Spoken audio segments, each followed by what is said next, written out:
The Laney LA30BL has its origins back in 1968 when a 100-watt version of the Laney supergroup was built because Tony Iommi requested a sound that would stand out of the usual guitar amplifiers that were available at the time. Both amps share more or less the same circuit, but the LA30BL comes with a 2 EL34 class AB output stage with 30 watts and custom-made vintage design output transformers.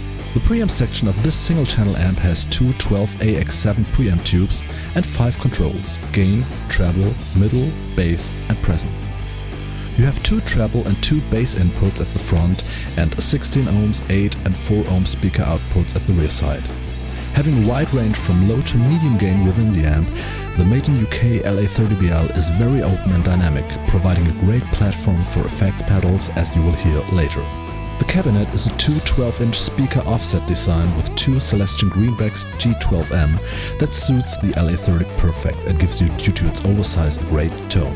Now let's get to some sound samples where you can hear the pure LA30, but also in combination with different distortion and overdrive pedals.